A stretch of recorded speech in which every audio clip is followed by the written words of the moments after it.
créatine, c'est quoi? C'est une bonne question. Je vais te dire c'est quoi dans cette vidéo. Les inconvénients et les avantages. Donc, la créatine, tu peux le prendre en poudre ou en gélule. Et en gros, c'est quelque chose que tu as déjà dans ton corps, mais que tu vas prendre en plus pour améliorer tes performances. Et c'est un élément clé dans la production d'énergie.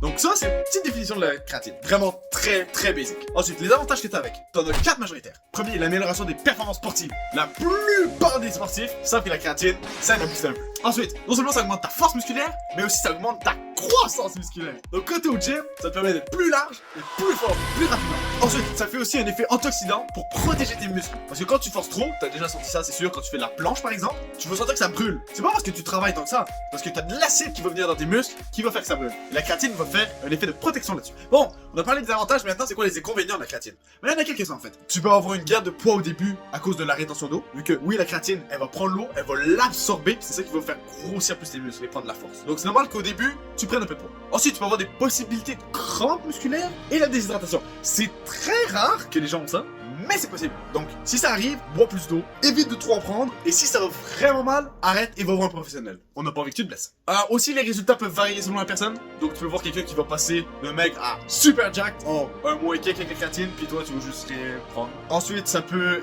interagir avec certains médicaments. Donc, si tu as des prescriptions et des choses, ça se peut que ça joue avec. Et le dernier point, bah, c'est que c'est pas gratuit en fait. Ça coûte de l'argent, et généralement, ça peut être un peu cher. Tout dépendamment de la qualité que tu as de la créatine. Donc, ça, c'est les avantages et les inconvénients de la créatine. Donc, je te répète, la créatine, ça est à l'intérieur de toi déjà, mais tu vas prendre un supplément pour améliorer tes performances sportives. Donc c'est simple, si tu veux devenir meilleur en sport, ou si tu veux avoir une meilleure physique, la créatine, ça va t'aider.